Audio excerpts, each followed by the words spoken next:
24-এর 5 August পর্যন্ত হাজার হাজার খুনের সমস্ত দায় হচ্ছে শেখ হাসিনা।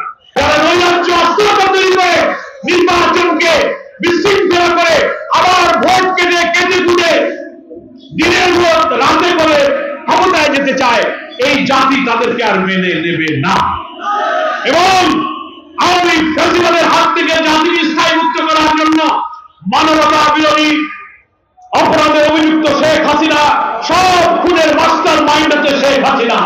রবি ওয়াইটার হত্যা দিয়ে 24-এর 5 আগস্ট পর্যন্ত হাজার হাজার খুনের সমস্ত দায় হচ্ছে শেখ হাসিনা।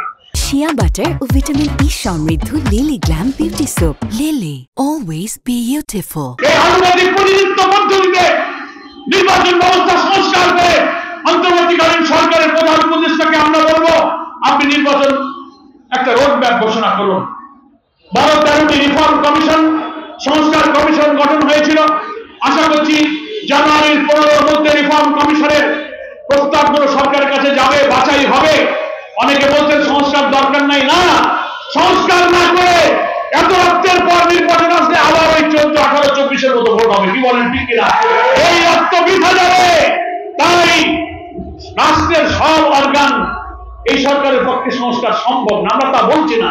কিন্তু ইলেকশন ভালো করতে গেলে কমপক্ষে election commission, police administration, civil administration, judiciary, constitution 7-8টা জায়গায় সংস্কার করে আপনি নির্বাচনের রোড ম্যাপ ঘোষণা করেন।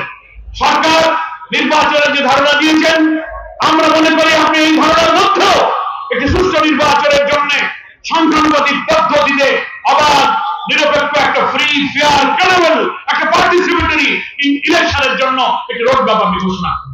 জামায়াত ইসলামী অন্তর্বর্তীকালীন সরকারকে এরকম সুন্দর বাংলাদেশ গঠনে একটি নিরপেক্ষ নির্বাচনে এই সরকারের সাথে থাকবে, আমরা তাকে সাহায্য করব। আমরা জনগণের কাছে আহ্বান জানাই, আপনারা আশা করি এই সরকারের সাথে থাকবেন। কি বলেন, ঠিক আছে? যারা সরকার বিরোধী আন্দোলন করছে তাদের সন্তানদের চাকরি হবে না, পুলিশের চাকরি, বিসিএস এর চাকরি, সরকারি চাকরি পরীক্ষায় পাস করে পুলিশ ভেরিফিকেশন হয়, বলে না ওর আব্বা, ওর পরিবার, ওরা সব জামাত শিবির, ওরা সব বিএনপি বিরোধী দল করলেই তাদেরকে আর সরকারি চাকরি দেওয়া হবে না। ব্যবসা বাণিজ্য সুযোগ সুবিধা একটি দল আর একটি পরিবারের গোষ্ঠীর হাতেই 15 বছর জিম্মি হয়ে পড়েছিল। আপনারা মানবদের মানুষ, কর্তৃত্ববাদী শাসন, অহংকার, দাম্ভিকতা, বিরোধী দলের উপরে খুন নির্যাতনের স্টিম গুলার চলেছে, এই মাদারীপুর বাসীও তার সাক্ষী আছেন। শেখ মুজিবের পরিবারের লোক হতে হবে না আওয়ামী লীগের লোক হতে হবে, তা নাহলে ব্যবসা বাণিজ্য চাকরি বাকরি হবে না। কি মাদারীপুরের ভাই বাসীরা, এই কথা কি ছিল বাংলাদেশে? আমরা সেই যুগ পার করছি।